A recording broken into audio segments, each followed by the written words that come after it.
Bonjour et bienvenue à ce nouveau numéro du Tribunal de l'actualité, votre émission d'analyse et de décryptage. Merci de nous recevoir à travers les médias leaders Twi TV et Watt FM. Nous sommes également accessibles à travers les plateformes YouTube et Facebook. Je suis Adams Khaled Ouedraogo, président de ce tribunal. Avec moi sur ce plateau, le juge Vaha. Bonjour et bienvenue. Bonjour président, bonjour auditeurs et téléspectateurs. Alors pour plusieurs leaders de partis politiques, la réconciliation nationale est un point de non-retour, une vision défendue et partagée par le Faso Autrement, un parti de l'opposition politique et également membre fondateur de la Coalition pour la démocratie et la réconciliation nationale CODER. Son président Ablassé Ouedraogo est notre convoqué du jour. Ouedraogo, bonjour et bienvenue sur ce plateau. Et bonjour Khaled, bonjour Vaha et bonjour à tous ceux qui nous suivent à travers la radio et la télé et qui nous regardent sur Twi TV. D'accord, alors nous allons parler de réconciliation nationale et votre part de vérité sur la question, mais ça sera après cette première fenêtre.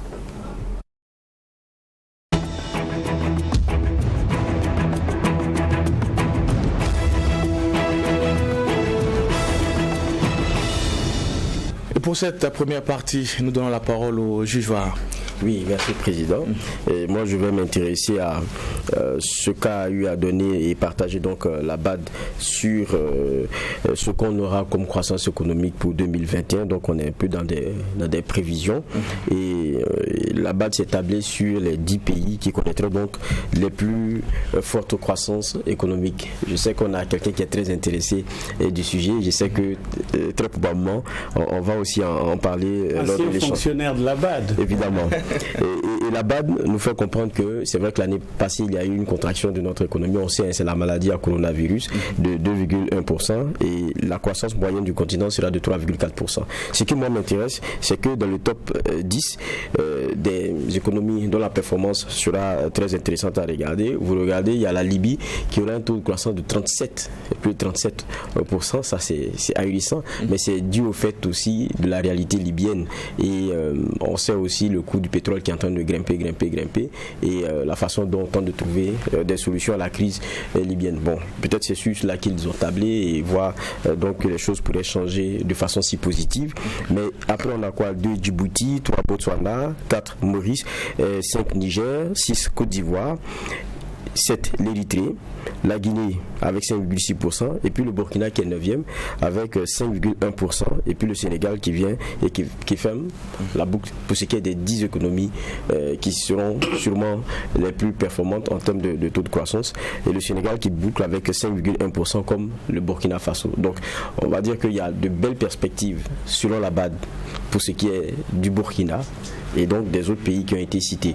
Mais tout de même, il y a un gros besoin qui est estimé selon la banque, c'est que le gouvernement africain a besoin d'un financement brut supplémentaire d'environ 154 milliards de dollars US en 2020 et 2021 pour répondre à la crise engendrée par la pandémie à coronavirus. Donc il y a aussi des efforts à faire et c'est ce que je veux partager. Le fait qu'on ait le Burkina qui soit dans ce top 10, c'est déjà intéressant, mais le tout n'est pas seulement, parce que c'est des perspectives, ce n'est pas seulement ce que vous dégagez comme promesse au regard d'un certain nombre d'éléments, mais les efforts qui seront effectivement faits pour qu'on ait ce taux-là qui soit au rendez-vous et sûrement que cela puisse impacter les populations.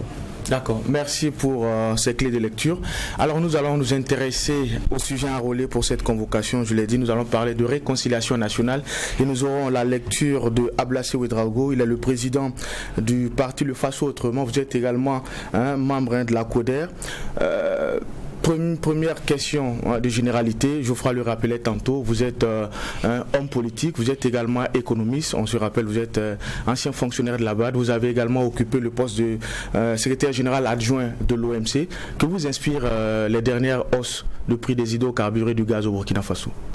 Je voudrais féliciter Vaha pour la synthèse qu'il a faite par rapport aux perspectives. Mais ce ne sont que des perspectives. Parce que la croissance dépend d'un certain nombre de facteurs, dont la stabilité, la sécurité, pour que la stabilité aussi, pour que la paix, pour que les investisseurs puissent venir donc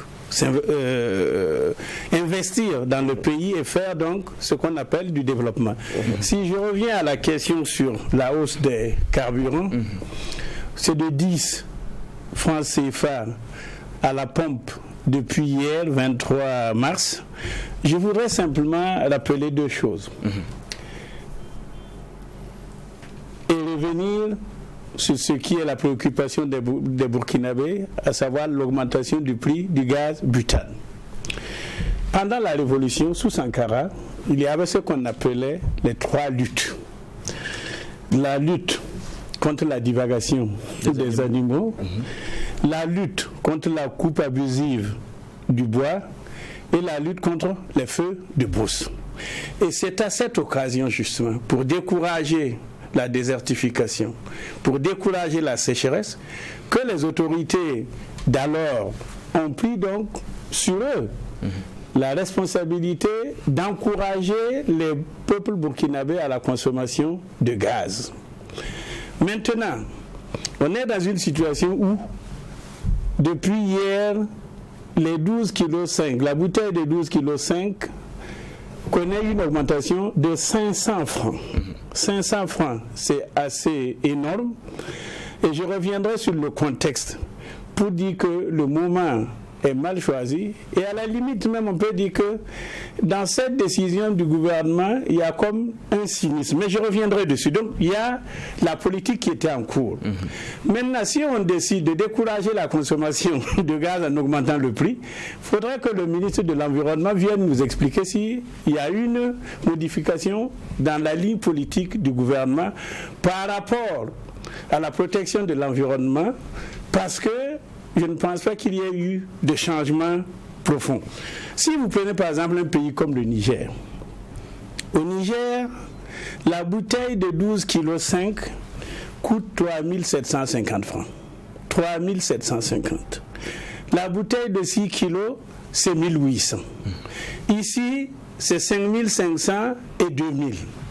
Mais pour ceux qui ont pris la décision, ils pensent que c'est la frange de la population qui consomme les bouteilles de 12 kg 500, c'est cette frange-là qui est frappée. Non.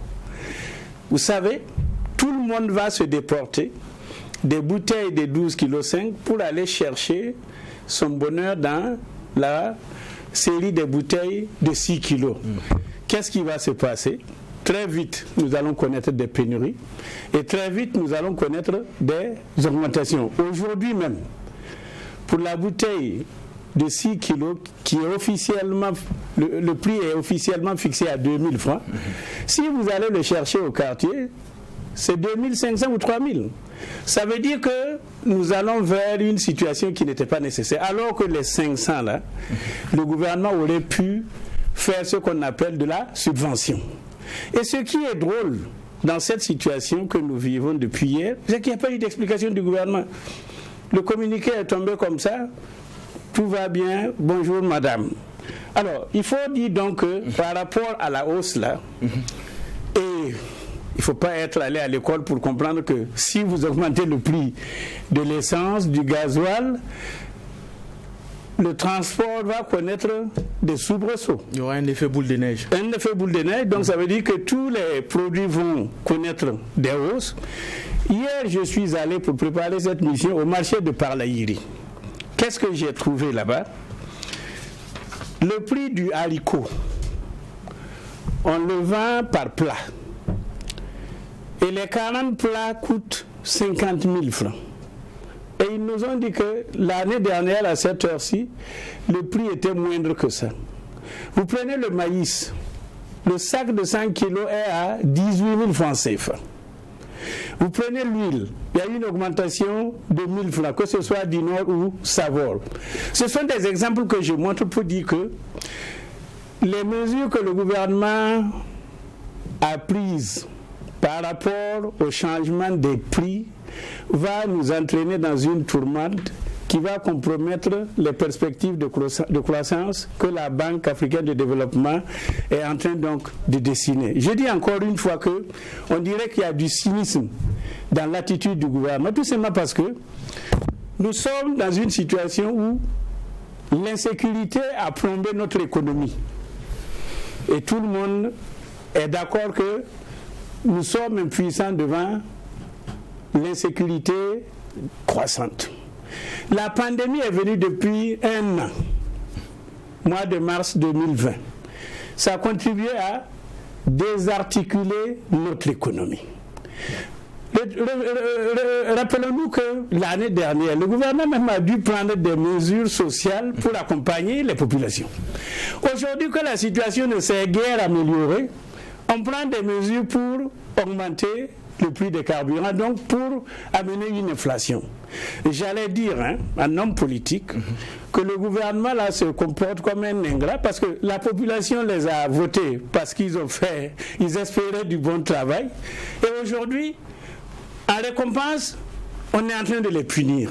Ce n'est pas normal, ça relève même du cynisme. D'accord. Merci pour cette lecture-là. Juge Ouaha, nous sommes dans les généralités. Peut-être une question pour notre invité avant qu'on ne revienne au sujet enrôlé pour cette convocation. Oui, bon, peut-être qu'on est dans un sujet qui est pour moi très intéressant parce que la majeure partie des Burkinabés sont préoccupés par ce qui va arriver. On sait qu'une hausse du carburant de 10 francs, tout le monde sait ce que cela a comme impact sur le niveau des prix un peu partout. Il y a une hausse plus que proportionnelle. Vous allez voir même les compagnies de transport, comment est-ce que l'impact se fera sur un certain nombre d'éléments. Ça, c'est une réalité.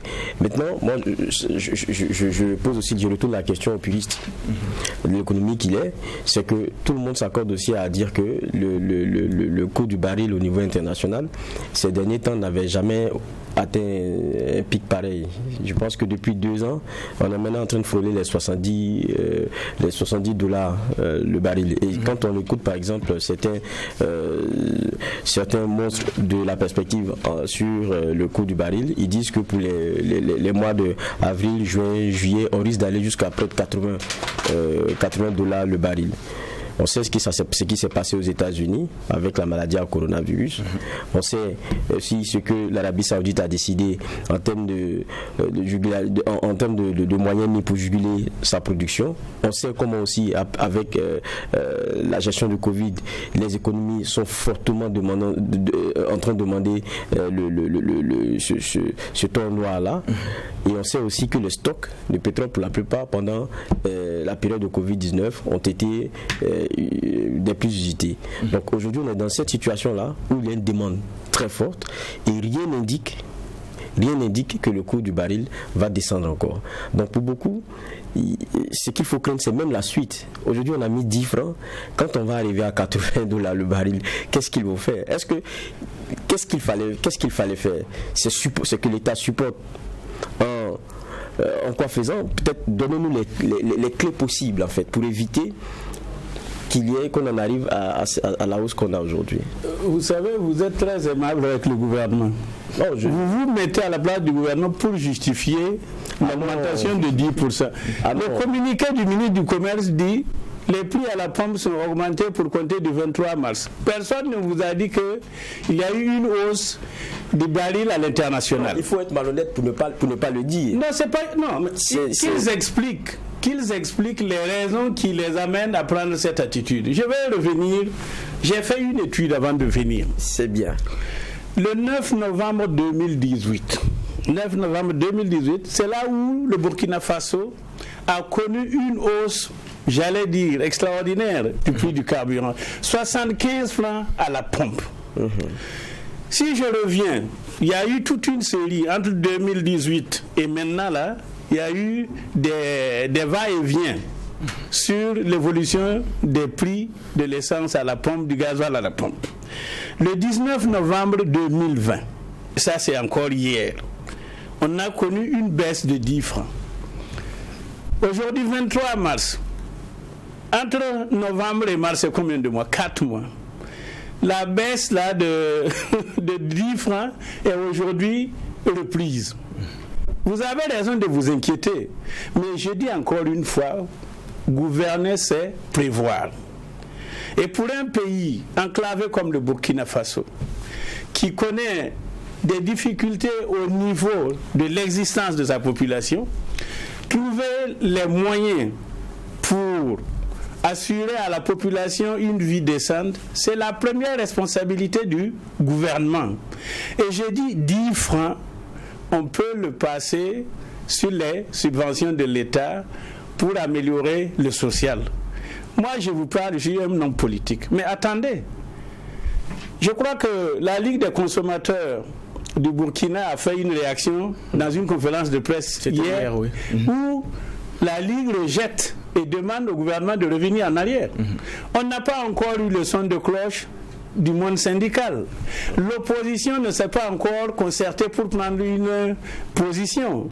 Je vous dis, le Burkina Faso, malheureusement, est dans une situation où son économie est plombée. Et quand on compare avec tout l'argent que les gens qui ont gagné les élections là ont déversé pendant les élections, et que 2 mois après, on est obligé d'augmenter les prix pour dire que l'économie ne peut pas tenir, il y a quand même quelque chose d'incongru sur la place. D'accord, peut-être une petite réaction. Je me permets un petit commentaire. Je ne défends pas l'État, ça au moins c'est clair. Mais ce que je dis, c'est que ce ne serait pas honnête de parler de la fluctuation du baril au niveau international. Mais j'espère, et parce que ceux qui nous écoutent, il faudrait qu'ils prennent rendez-vous, parce qu'on aura les techniciens du ministère face à nous dans quelques jours. Quand on regarde aussi, il faut dire que il y a beaucoup à redire. Vous prenez à la l'année passée, le prix du baril, il n'avait jamais chuté autant. Mais est-ce que nous, Burkinabés, puisqu'ils disent qu'ils font des ajustements par rapport, est-ce qu'on a senti clairement des baisses significatives? Donc, ça veut dire que pendant ce temps, puisque les prix ne sont pas descendus de façon significative, ils ont eu le temps aussi de pouvoir, je vais dire, amasser. Pour que, si on a un contre-coup, il y ait une subvention possible. Ça, au moins, c'est le minimum. On sait que depuis l'année passée, ça a commencé à monter. Donc, c'est quelque chose qu'on voyait, on devrait voir venir. Et puis, je pense que ce que notre invité nous dit ce matin est très intéressant. Ce n'est pas seulement augmenter pour augmenter, c'est quel est l'impact que cela aura. Parce que c'est ça aussi le problème à la fin. Et puis pour la question du gaz butane, les 500 francs, bon, on attend. Dans tous les cas, ceux qui nous regardent et ceux qui nous entendent, j'espère qu'ils prendront ce rendez-vous-là, parce que dans quelques jours, on va les recevoir et je pense qu'ils pourront nous donner des explications Merci là-dessus. Pour ce commentaire-là, vous faites bien de le rappeler. C'est vrai que nous aurons les techniciens de la commission interministérielle qui fixe les prix. Donc nous aurons des clés de lecture et justement les raisons de cet ajustement-là. Mais nous allons revenir à notre invité avec sa casquette d'homme politique. C'est d'ailleurs à ce titre-là que vous êtes convoqué sur ce plateau au tribunal de l'actualité. Quand on parle de réconciliation nationale, les faits et gestes du ministre Zéphirin Diabré sont scrutés. Hier, il a reçu une délégation d'anciens membres du gouvernement du président Blaise Compaoré. Alors, pour beaucoup, c'est un grand pas de franchi. Quelle est votre lecture là-dessus, Ablassy Ouedraogo? Vous savez, l'invité ou l'accusé qui est devant vous a de profondes raisons d'être un homme heureux, un homme comblé, quand il s'agit de parler de la réconciliation nationale. Souvenez-vous que quand nous mettions en place avec d'autres partis la CODER, Coalition pour la démocratie et la réconciliation nationale, et c'était le 16 octobre 2016, nous avons été traités de tous les noms d'oiseaux. Il nous a insultés, il nous a menacés. Il y en a même qui sont allés au cimetière de Gourmet le fustiger. Et j'ai dû leur dire, et je répète ça ici, que ceux qui vont déranger les âmes qui se reposent dans un cimetière, si c'est selon notre culture, là, la culture africaine et en tout cas Mouaga, ceux qui sont couchés dans le cimetière là vont les attraper. Parce que ce n'est pas un lieu pour aller faire la politique, ce n'est pas un lieu pour aller faire du vacarme, parce que les gens se reposent. Et je pense que cette intervention a aidé à clarifier beaucoup de choses. Du travail a été fait. Et c'est grâce à ce travail-là que nous avons remis le 13 février 2018, c'était un mardi, à 16h, à Kossiam, au président du Faso, Roch-Marc Christian Kaboré, le fruit du travail de la CODER, ce qu'on a intitulé le mémorandum pour la réconciliation nationale au Burkina Faso. Et j'aime autant vous dire que jusqu'à ce qu'on atteigne la période de la campagne électorale, c'était pas encore gagné. Et ce n'est que avec la campagne électorale, le contexte obligeant, que le président Kaboré a compris et accepté que le Burkina Faso n'avait pas d'autre alternative que d'aller à la réconciliation nationale. Donc moi qui vous parle là, nous sommes arrivés à un point de non-retour. Et mieux, le gouvernement a compris que la réconciliation était la priorité. Le thème pour la célébration du 11 décembre 2021 à Zignaré, c'est réconciliation nationale, cohésion sociale, un devoir pour tous, quelque chose globalement. Ça veut dire que tout le monde est conscient maintenant qu'il faut travailler pour la réconciliation nationale. Et c'est dans cette dynamique que le président Kaboré a créé un ministère de la réconciliation nationale et de la cohésion sociale. Et il a même nommé un ministre d'État auprès de lui. Mais je vais vous donner mon analyse de la situation.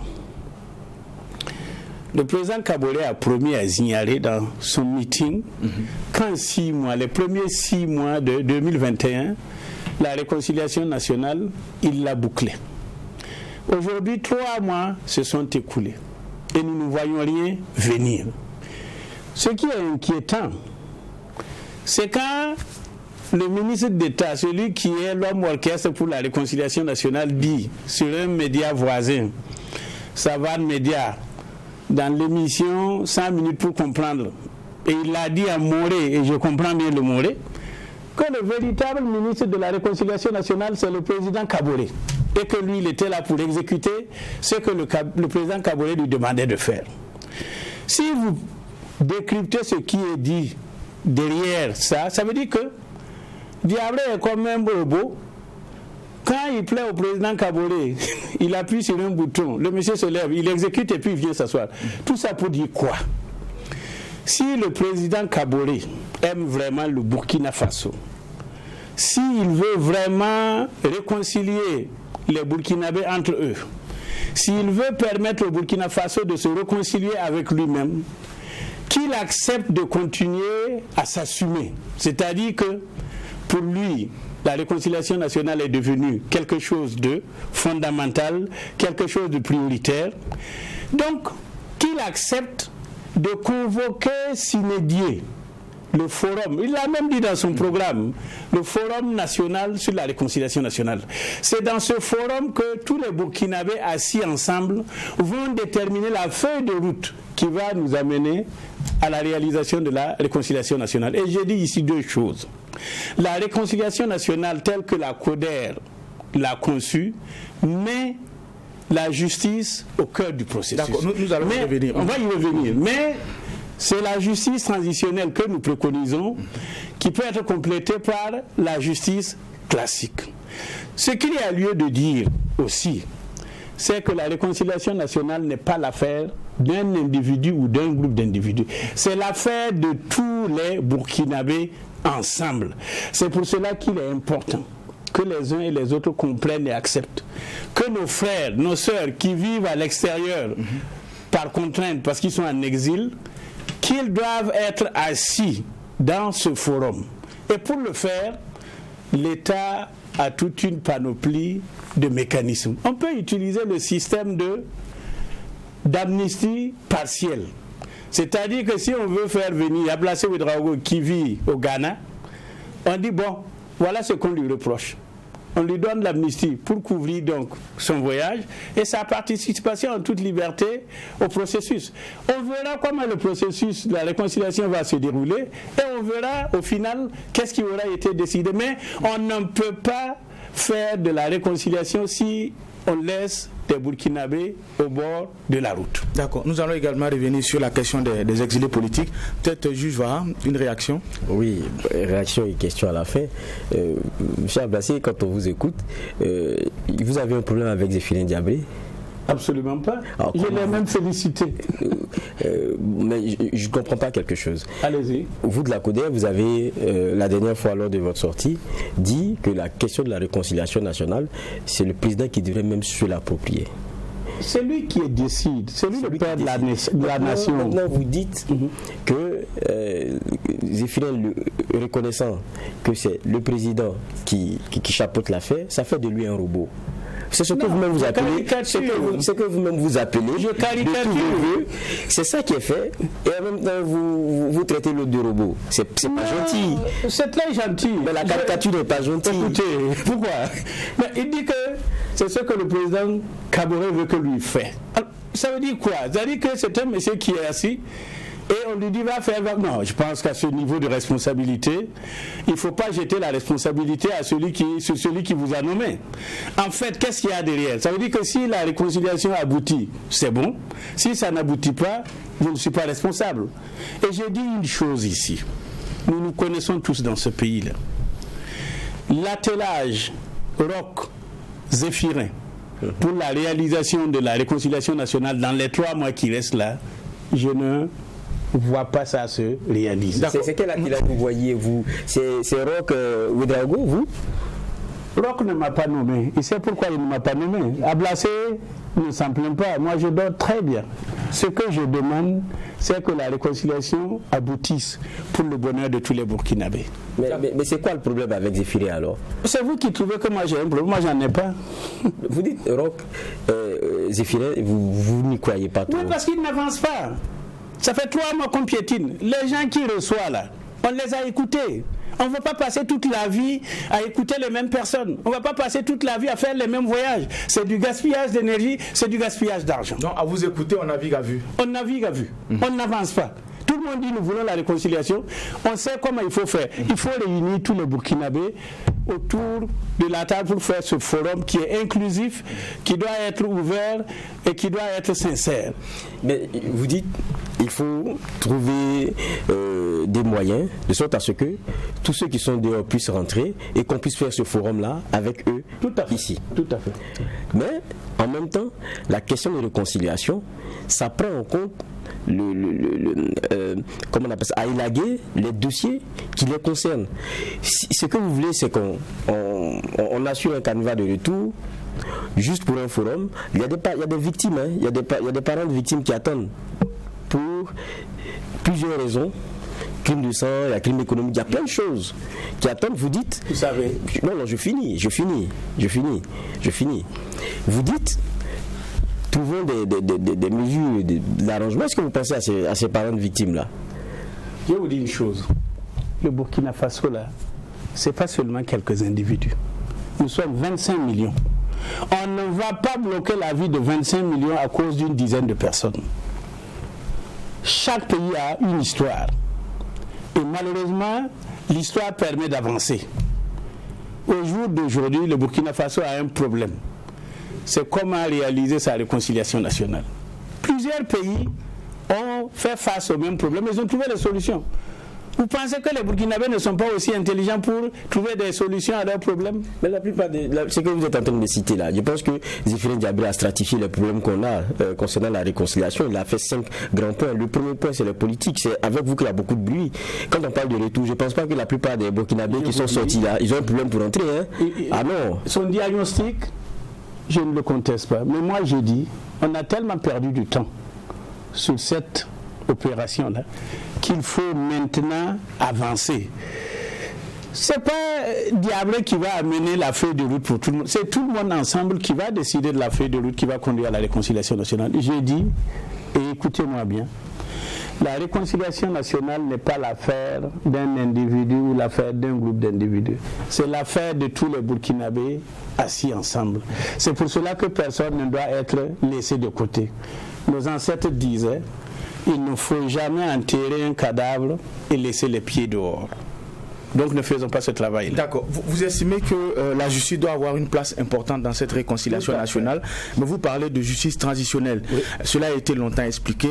On a reçu sur ce plateau Maître Herman Yambouyo qui est revenu là-dessus. Vous estimez que c'est ce qu'il faut pour aller à la réconciliation nationale, mais finalement c'est quoi le problème? C'est votre explication qui ne convainc pas, ou bien c'est ceux qui reçoivent le message qui ont véritablement un problème? Peut-être que nous péchons de ce côté-là, c'est-à-dire qu'on n'arrive pas à sensibiliser, à expliquer. Mais ce matin, vous nous donnez une opportunité. C'est très simple à comprendre. Vous savez, si vous prenez les êtres humains, Comme on dit, on n'est pas parfait. À Morée, on dit on est à 9, mais on n'est pas 10.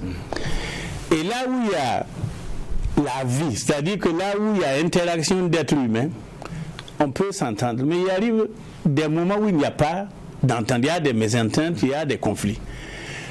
Le problème qui se pose à la communauté, à la société, c'est comment faire pour retourner à la situation d'entente. Et c'est ça la réconciliation. C'est-à-dire que au jour d'aujourd'hui, et ce sont nos ancêtres qui disent, quand vous avez connu votre père, ça veut dire que vous avez connu votre ancêtre qui a connu son ancêtre, et ainsi de suite. C'est-à-dire que ceux par qui nous sommes aujourd'hui sur Terre en train d'agir, là, si on se réfère à ce qu'ils faisaient pour résoudre un tant soit peu leurs problèmes conflictuels, on enlève la façon d'opérer et on ajoute à ce que nous sommes en train de faire aujourd'hui, il n'y a pas de raison que nous ne trouvions pas la solution juste à nos problèmes. Donc nous disons, la justice transitionnelle a l'avantage d'amener la vérité parce que les gens vont se parler, vont s'écouter. La vérité va jaillir. La justice transitionnelle va donner justice à tout le monde parce que il y aura une entente, il y aura une concordance de point de vue. Donc, ça permet aussi de ne pas répéter parce que dans la justice transitionnelle, l'apaisement de cœur est certain et dans la justice transitionnelle, contrairement à la justice classique, il n'y a pas de gagnant, il n'y a pas de perdant. Tout le monde est, il n'y a pas de perdant, tout le monde est gagnant. Alors que dans la justice classique, c'est instruire et puis donner le verdict. Il y a toujours un camp qui est gagnant et l'autre perdant.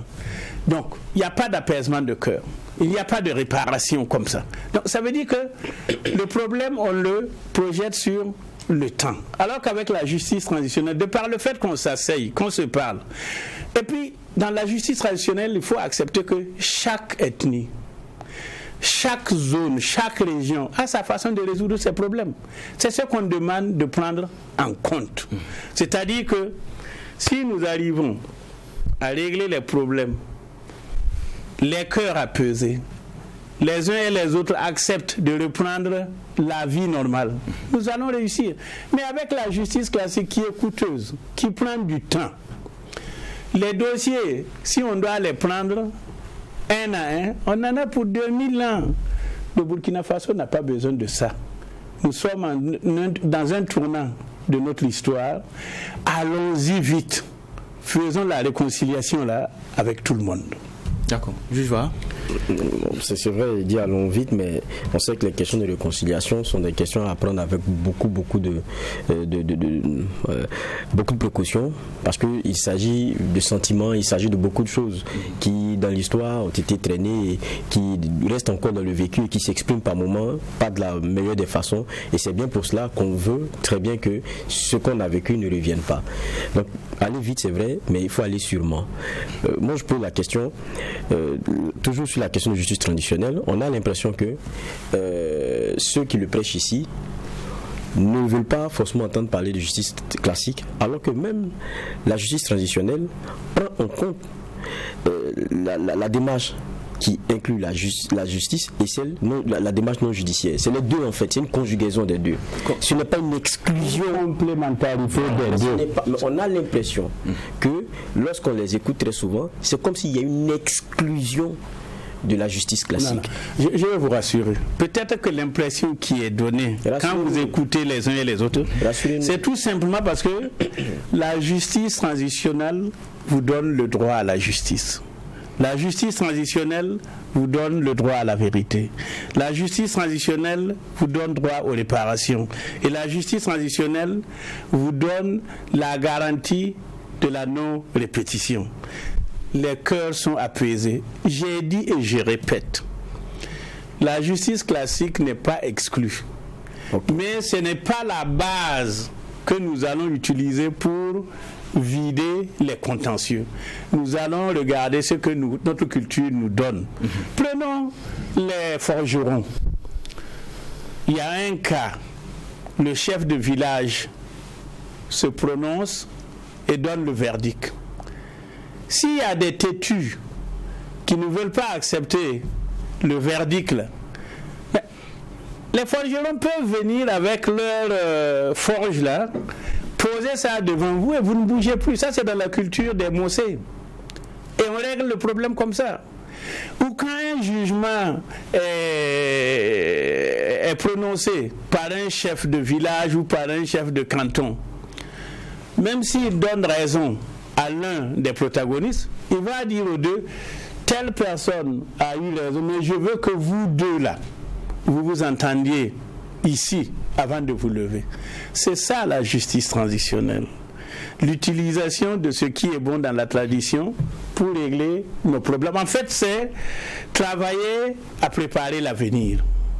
Donc, soyez rassurés, M. Vaha, nous disons que la justice moderne, la justice classique, qui n'a rien à voir avec notre culture d'Africains, notre culture de Moira, cette justice-là ne peut pas résoudre nos problèmes de façon totale.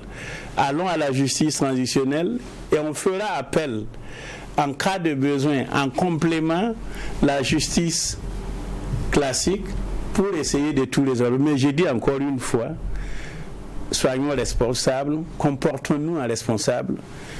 Le dénominateur commun qui nous réunit, c'est ce qu'on appelle le Burkina Faso. D'accord. Alors, vous estimez que tous les Burkinabés doivent ensemble se donner la main pour aller vers la réconciliation nationale. Ce n'est pas l'apanage d'un groupe, voilà, d'intérêt d'un individu. Non. Alors, sur la scène politique, beaucoup de leaders ont justifié leur affiliation à la majorité présidentielle du fait de donner une chance à la réconciliation nationale. Aujourd'hui, vous avez choisi de rester à l'opposition. Est-ce que c'est le même argument qui est utilisé? Non, ce n'est pas un argument qui tient la route.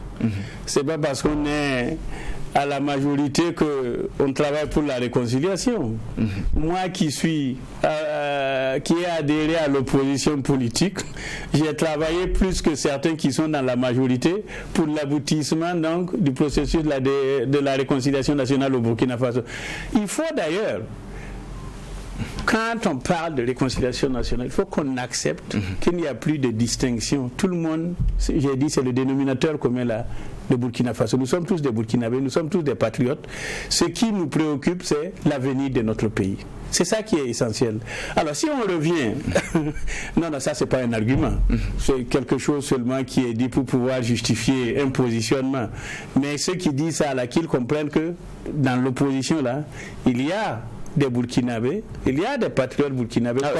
Quelles sont les vraies raisons de ce repositionnement politique? Non, chacun est libre. Chacun va là où il croit. Ou là où le soleil brille. Voilà, c'est aussi une question d'intérêt selon beaucoup. Le contexte actuel du Burkina Faso, la gouvernance actuelle du Burkina Faso, là où le pays est arrivé depuis les 5 dernières années, ça me condamne à aller à l'opposition. Et c'est pas parce que je suis de l'opposition que je fais moins bien que ceux qui sont à la majorité. C'est pour cela que nous disons, il faut que les Burkinabés comprennent que le Burkina Faso est une république, c'est une démocratie. Et dans une démocratie, et dans une république, il faut un contre-pouvoir. Et le meilleur contre-pouvoir dans le pays, c'est ce qu'on appelle l'opposition. C'est pour cela que nous sommes inscrits donc dans le cadre de concertation du CEFOP à l'opposition. Et nous disons que l'opposition qui va être menée pendant les 5 prochaines années-là doit être une opposition solidaire, républicaine, disciplinée, une opposition de patriotes prenant en compte l'intérêt général au-dessus de tout. Et je dis que ça ne va pas être une opposition complice ou une opposition de complaisance. Et je dis cela parce que durant les 5 dernières années-là, quand Zéphirin Diabré était chef de l'opposition, en 5 ans, malgré toutes les difficultés que ce pays a connues, l'opposition n'a organisé que 2 manifestations. 2 manifestations en avril 2017 et en septembre 2018. C'est trop peu. Par exemple, on est en train de parler des problèmes de hausse des prix des denrées. Mais l'opposition doit se prononcer avec des propositions. Nous voulons être une opposition républicaine constructive, mais comme je dis, ce n'est pas parce qu'on est un petit nombre. Ça va être une opposition de qualité pour les 5 ans à venir. D'accord. Alors vous dites que vous n'avez pas de problème avec Zéphirin Diabré. Absolument. Vous estimez que la réconciliation, en tout cas la façon de conduire les choses, ça piétine. On se rappelle que vous avez remis un mémorandum au chef de l'État. Alors aujourd'hui, quelle est votre démarche aujourd'hui pour aller vers le ministre Zéphirin Diabré pour justement créer ce déclic-là? Non, c'est pas nous qui devons faire une démarche vers lui. Il a reçu le mémorandum, il est au courant du mémorandum. Quand il était CFOP, on a essayé de travailler ensemble pour avoir un seul mémorandum. Il n'a jamais écouté. Alors, je dis, et c'est vraiment avec un pincement au cœur, et le président Kaboré l'a dit, pour débloquer le processus de la réconciliation nationale que tout le monde accepte maintenant, vraiment je suis un homme comblé, tout le monde l'accepte maintenant, il faut convoquer immédiatement le Forum national. Et le Forum national, là, ça va rassembler des représentants de toutes les couches sociales du Burkina, de toutes les entités. Et c'est là-bas, ensemble, qu'on va décider de la route que nous allons suivre pour aller à la réalisation de la réconciliation nationale. C'est pas sorcier, c'est pas difficile à faire. Moi, je le dis ici aujourd'hui, je ne suis pas convaincu que le président Kaboré ait la ferme volonté politique de faire la réconciliation nationale. Ah bon? C'est un calcul politique selon vous? Je pense que de ce que j'ai vu depuis son discours de Zignaré à aujourd'hui, les choses sont faites comme pour divertir les Burkinabés. Pourquoi vous dites cela? Quand vous regardez le programme de travail de M. Diabré, tous les jours il reçoit, même hier il a reçu les anciens ministres, dites-moi, est-ce que c'est de façon partielle que nous allons faire la réconciliation nationale? Non, ça doit être un problème qui se règle globalement. Et la meilleure façon de faire ça, c'est d'asseoir tout le monde. C'est pas sorcier, ça ne demande rien. Lisez Libre Info, l'interview de Alidou Ouedraogo de la CODEL. Il dit qu'en un mois, s'il y a la volonté, le problème est réglé. Mais écoutez, pourquoi est-ce que les gens s'entêtent à vouloir plonger le pays dans le chaos? Non, on n'a pas besoin de ça. Ne perdons pas le temps. D'accord. Juste va. Oui, bon, quand on vous écoute, on a l'impression que bon, rien n'est fait, on ne fait que des rencontres sur place. Voilà. Alors que moi, je reviens par exemple à l'une des sorties de Zéphirin Diabré, qui était attendue même pour comprendre un peu comment est-ce qu'on va aller à cette réconciliation. Je reviens à ce qu'il disait. Il y avait 5 catégories qu'il avait énumérées. La première catégorie était politique. Il avait parlé de la question des crimes de sang, en fait, tout ce qu'on a eu comme risque dans la question d'accession au pouvoir, les combats et tout. Il y a beaucoup de dossiers. Il a parlé de 145 dossiers de crimes de sang. C'est-à-dire que Norbert Zongo, Sankara, des choses comme ça. Des dossiers emblématiques. 145 de crimes de sang. Et avec le Hachkroun, il y a en gros 106 dossiers d'atteinte à l'intégrité physique.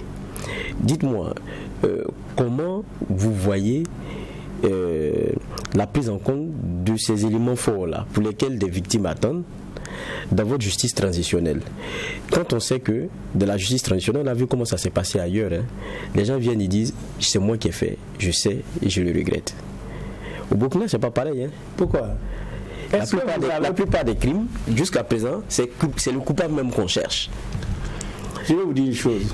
Donc, je viens. Parce que la question de la réconciliation, la question du pardon, ça découle de l'acceptation, d'abord de la fixation des responsabilités, de l'acceptation, on pourra dire du bourreau ou de celui qui a fait ceci ou cela, de dire oui, je reconnais que je l'ai fait, c'était dans un contexte, je demande pardon. On l'a vu ailleurs. Ici, j'ai l'impression qu'à chaque fois, et là on va revenir encore toujours sur la question de justice transitionnelle et celle classique, on a l'impression qu'on ne veut pas qu'on fixe des responsabilités.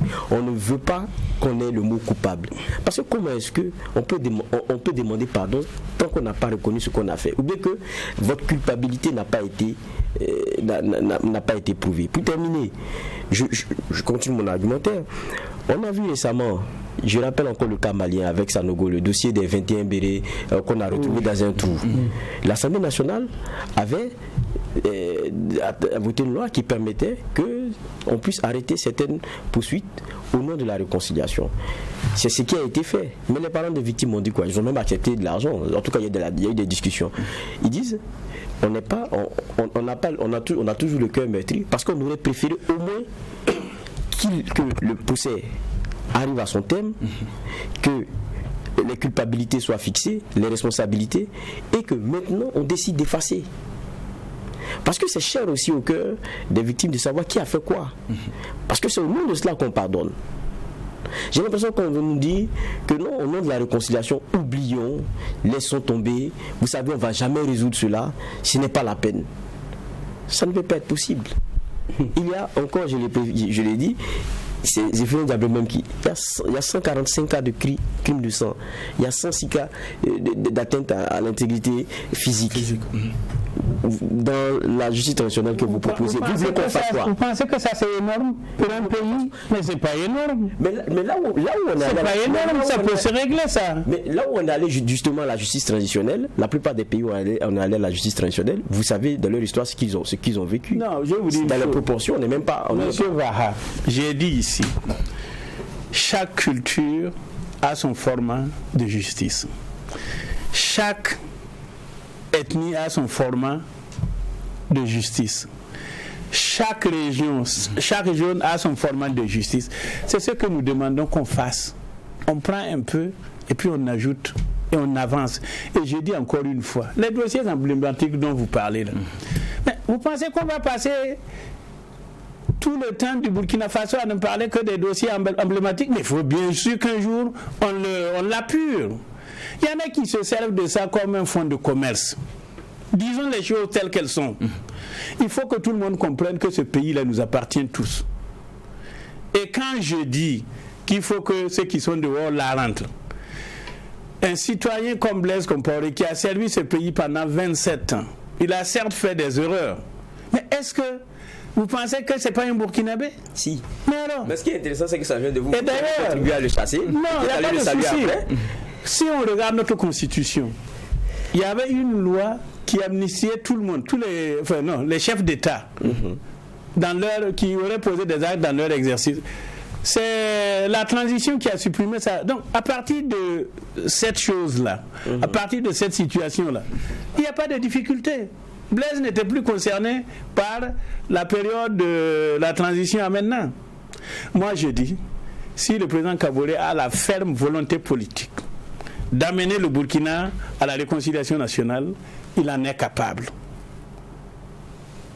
Le moyen qu'il a dans ses cordes, c'est convoquer en urgence le Forum national. Et le Forum national doit rassembler tout le monde, y compris ceux qui sont actuellement en exil dehors. Et le Forum doit être, je répète, il doit être sincère, inclusif, ouvert et inclusif. Personne mis de côté. Et tant qu'on ne s'asseyera pas ensemble pour regarder en face nos problèmes, on va passer toute l'éternité à parler de ces problèmes-là. Ce qui est clair, nous allons permettre à Juge Vaha de donner un mot par rapport justement à ce que notre convoqué du jour a donné comme argument pour défendre sa position sur la réconciliation nationale avant de mettre un point final à cette convocation. Oh oui, merci, mais je dirais un peu la même chose. Et lorsqu'on avait reçu M. Eman Yameogo sur ce plateau, parce que ils ont travaillé ensemble avec les propositions de la CODER et tout, c'est que c'est un sujet qui importe au plus grand chef, c'est un sujet qui cristallise les attentions parce que les Burkinabés savent quelque chose. On a besoin de se réconcilier. Je pense que ce sur quoi on ne s'entend pas, c'est peut-être comment y parvenir. Et je pense que toutes les propositions sont bonnes à prendre. Et je crois aussi que c'est dans cette dynamique-là que le ministre d'État Zéphirine Diabré reçoit tout le monde. Parce qu'il n'y a pas que la CODER qui a sa solution pour parvenir à cette réconciliation. Il y en a d'autres aussi qui ont fait des travaux. Il y en a d'autres qui ont cette façon de voir cette réconciliation-là. Et peut-être qu'après on verra le chemin qui nous sera vraiment proposé, parce que là-dessus, là où je le rejoins, c'est que quand vous voulez questionner le comment on y parvient, jusqu'à présent, même si on a un ministère d'État, on n'a pas encore une claire lecture. Et ça, c'est important que ce soit qu'on le sente venir. Parce que jusqu'à présent, c'est vrai, on est dans des consultations, alors qu'il y avait même un délai qui avait été donné pour faire revenir certaines personnes. Donc du coup, on se dit, qu'est-ce qu'il y a, qu'est-ce qui ne va pas? Mais je dis, il faut être prudent. C'est une question de réconciliation. Il ne s'agit pas d'aller vite. Et puis ce mot-là, ce vocable, au Burkina, ce n'est pas la première fois qu'on le met en avant pour des calculs politiques et politiciens. Suivez mon regard, même ceux qui sont de l'autre côté qui attendent de rentrer, eux-mêmes ils étaient les artisans d'une réconciliation voulue avec des points de recommandation qui ont été donnés, desquels il n'a pas fait grand-chose. Donc, même le travail fait, terminé, c'est encore l'appréciation de la mise en pratique. Et donc je dis, il faut être prudent pour ne pas revenir avec ce qu'on a eu à faire en son temps, beaucoup d'argent, de bonnes propositions, et puis rien à la fin. Merci Juge Va pour ce verdict-là. Nous allons dire merci à Ablassé Ouedraogo. Je voudrais dire simplement un mot en complément. En quelques secondes, nous sommes à la fin de l'émission. J'apprécie beaucoup sa conclusion. Et je voudrais dire ici qu'il faut être prudent, mais il ne faut pas s'asseoir sur le dossier. Il faut se lever et prendre le dossier à bras le corps. Et la meilleure façon de commencer le processus, c'est de convoquer le forum national, inclusif, ouvert et sincère. Et ça, c'est le président du FASO qui doit démontrer sa volonté politique d'aller vers la réconciliation en convoquant donc ce forum. Merci. Ablassé Ouedraogo. Alors, Ablassé Ouedraogo, président du parti Le FASO Autrement. Je l'ai dit, vous êtes membre de la coalition pour la démocratie et la réconciliation nationale. Avec cette convocation, nous avons pu avoir votre part de vérité sur la réconciliation nationale et en tout cas le mécanisme qu'il faut pour aller à cette réconciliation-là. Merci d'être venu. Merci aussi au juge Va pour les clés de lecture. Nous allons nous donner rendez-vous demain pour une autre convocation avec le même exercice. Poser un regard critique sur l'actualité. Excellente journée en compagnie des médias leaders Truth TV et Watt FM.